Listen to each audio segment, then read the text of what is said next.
Thank you for listening.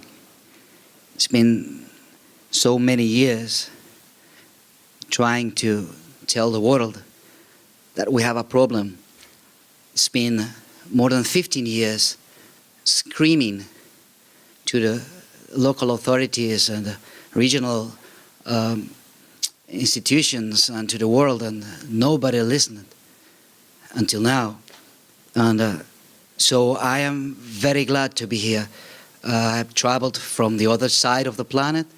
I don't believe in borders. I think we are just one human race and one big country of human beings.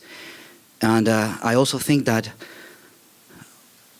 those things that attack us as a unit, we should face them as a unit. So in 1998, at the Hospital Rosales, which is the main hospital in my country, we started noticing that there was this group of patients that they were coming every day, a lot of patients.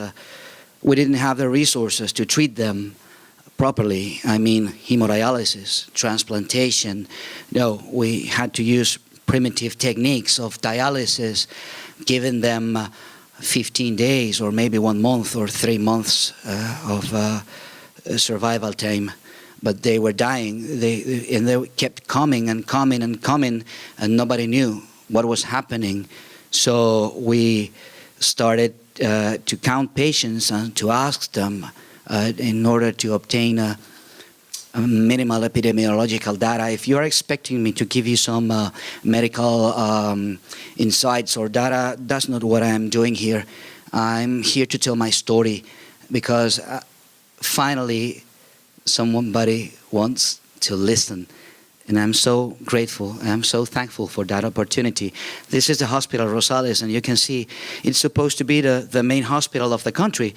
You are supposed to attend patients with heart problems, neurological problems, eye problems, every kind of third level medical attention, but no, it was absolutely saturated and overflown by renal patients, kidney patients.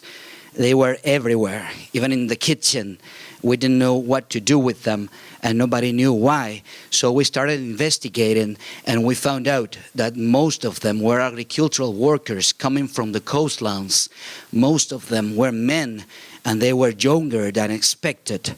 So we realized that we were facing a silent epidemic of kidney disease that has been present unnoticed for years. That was more than 50 years ago. We started screaming, as I already said, trying to get attention to the problem. 15 years have passed and things have not changed. People are still dying without an option for a decent modern treatment. They die from a disease that can be prevented.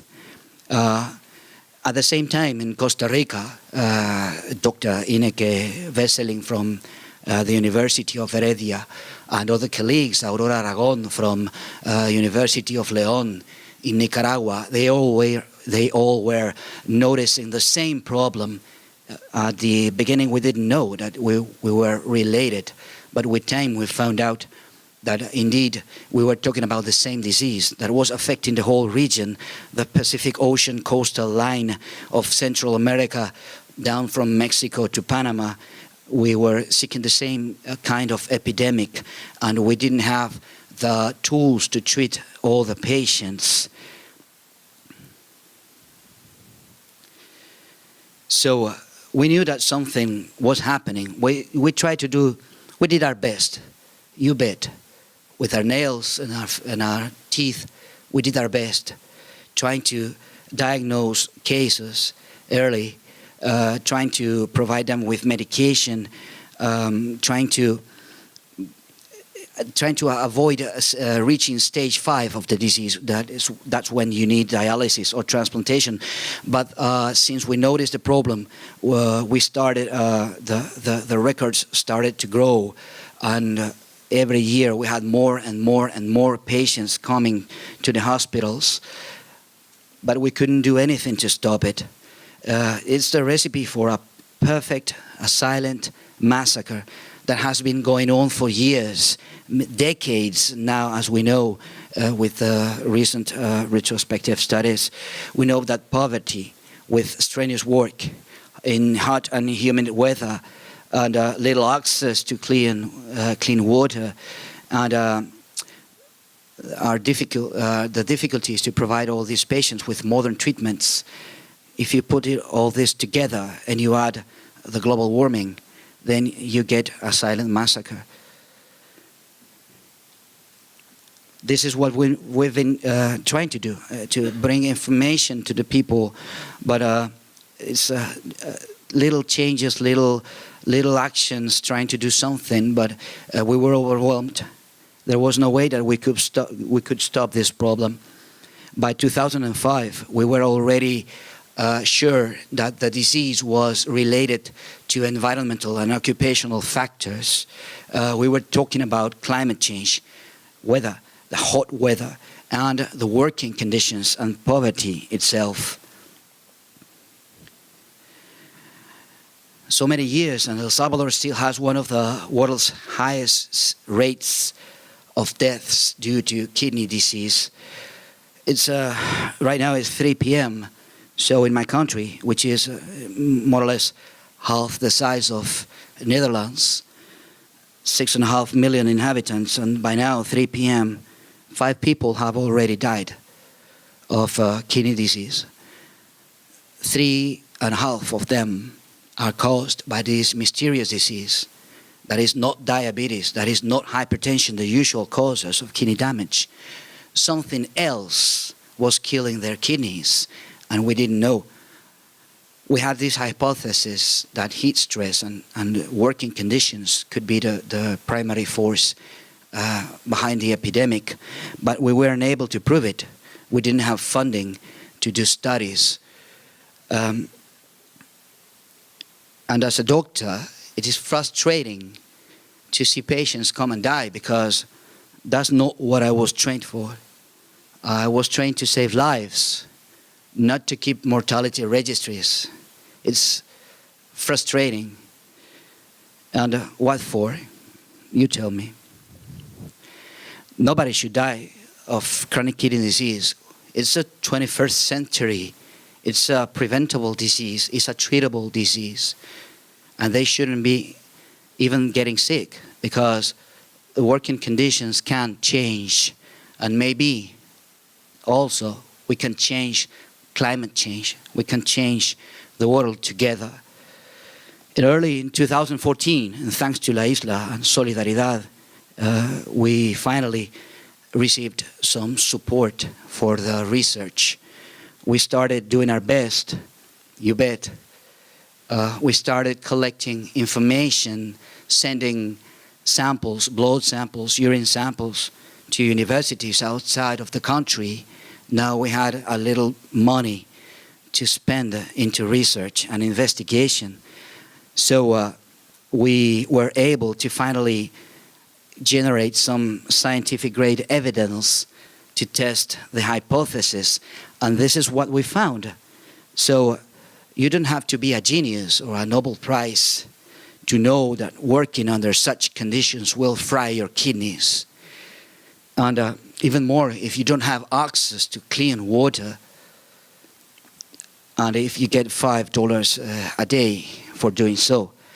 So these little crystals that you see here, this is part of the latest hypothesis we have, and it's related to dehydration and uric acid. And this could mean a real mechanism for the development of the disease. And this is pointing out to the obvious, that people need water, rest, and shade to do their work. You may laugh if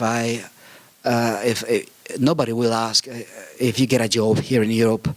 Can I have water in my job? Can I have rest? Can I have shadow? Of course, no. That's normal. You assume it will be like that. But in my country, due to the poverty, the situation of the country, well, That's a luxury item. They don't have access to water, rest, or shade. So the WE program, my friends, will keep going and will further expand on this. But the good news is that one mill, finally, in one sugarcane mill, listened to our begs, and the workers were already listening, and they were willing to do something. They were wishing to cooperate and to find solutions. So they were happy to cooperate, most of them. So we started what we think will be an important point in time, because there will be before and an after due to these efforts that we are doing right now. Together we can change the world. And we have a unique opportunity. It's once in a lifetime. And I've come from the other side of the planet. I've come from my country to tell you that we can change the world. We have a once in a lifetime opportunity to stop a silent epidemic. This will, I don't know if this will repeat or not, but we can make history together.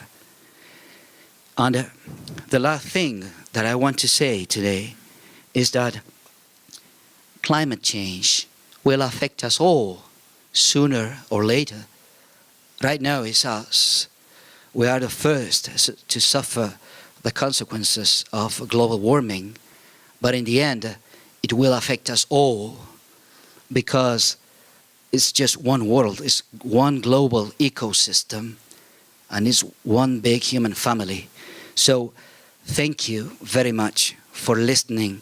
I want to say in front of you, thank you to Solidaridad for helping us, for funding, for providing all the help and the support to our projects and to our dreams and to our necessities, for listening finally to this silent massacre. Thank you very much.